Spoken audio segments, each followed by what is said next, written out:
السلام علیکم ورحمت الله وبرکاتو.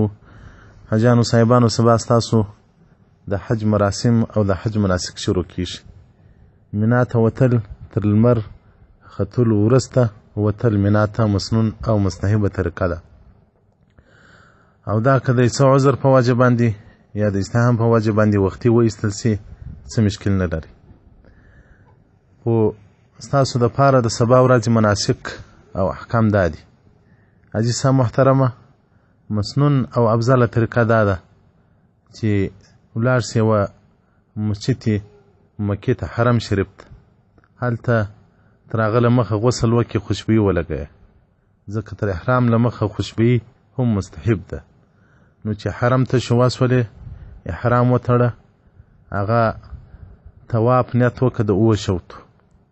په اولو 3 شوطو کې رمل کوه، یعنې د پهلوانۍ پر تګ باندې ځه، او په هغه نورو شوطو کې اوږه لڅه پرېږده. 7 شوطه طواف چې د حاجي صاحب محترمه پوره کوي، بیا 2 رکعته د طواف واجب وکړه. 2 رکعته د طواف واجب چې دی وکول، له هغه څخه بعد بیا 2 رکعته د احرام سنت وکړه.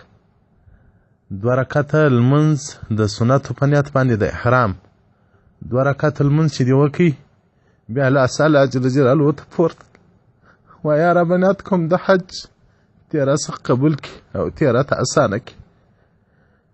حاجي صاحب محترمه بیا 7 شوطه صفا او مروه وکړه. نو د اختر په ورځ باندې رشت او ازدحام وي، ګڼه ګوڼه وي، هلته طواف زیارت او صفا او مروه سړی ستړی کوي. نو صفا وسله وکړه، صفا او مروه چې د خلاصه کړل، له هغه بعد مینا ته ولاړ سي. مینا ته مخکې ما وویل چې د لمر ختو څخه وروسته مینا ته تګ هغه مسنون او مستحب طریقه ده. بیا چې مینا ته ولاړلست، هلته په مینا کې د ماپښین لمونځ او د مازدیګر لمونځ او د ماښام لمونځ او د ماخستان لمونځ او د بل سهار لمونځونه په مینا کې وکړي. د مینا احکام او فضایل به بیا انشاءالله الرحمن سبا درته بیان کړو.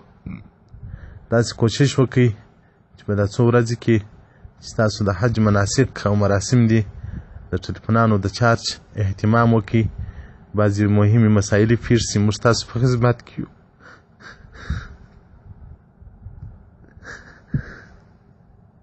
او موږ ته به دعاوې کوئ، موږ ګناهګاران ته به دعاوې کوئ. او په مینا کې محترمینو، که مو مسجد ته لاسرسی کېدی او مسجد خیب ته هلته لمنځو ته ځئ، او که هغه ځایونه درڅه لرې وه، په خپل وطاقو کې مو لمنځونه کول، نو د مازدیګر لمونځ هغه د عربو پر ټیم باندې مه کوئ چې هغه تر دوچندۍ څخه مخکې کېږي. د مازدیګر لمونځ ځنډوئ. او محترمینو، که روژه ونیسئ په دې ورځ باندې، دا یو ډېر افضله عبادت دی. نو دعاوې کوئ د ځان دپاره، د امت دپاره، خاص د افغانانو دپاره، چې الله جل جلاله دا زموږ مظلومیت، دا زموږ درپدري د دې مظلوم قوم باندې رحم وکړي. او خاص خپل وطن او ټول مسلمانانو ته دعاوې کوئ، او ما عاجزه او ما ګناهګار ته دعاوې کوئ. الله مو ټول عبادتونه قبول کړه.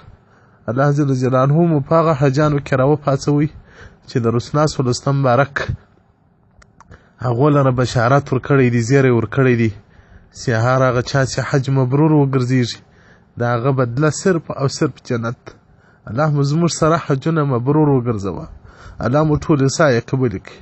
محترمینو، په مینا کې به تاسې هغه د الله جل جلاله طاعت او عبادت ته وتلي یاست.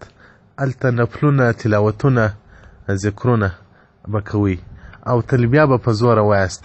احرام چې د حاجي صاحب وتړئ، لبیک اللهم لبیک، لبیک لا شریک لک لبیک، ان الحمد والنعمة لك والملك لا شريك لك، لبيك اللهم لبيك، لبيك لا شريك لك لبيك إن الحمد والنعمة لك والملك لا شريك لك لبيك اللهم لبيك لبيك لا شريك لك لبيك إن الحمد والنعمة لك والملك لا شريك لك.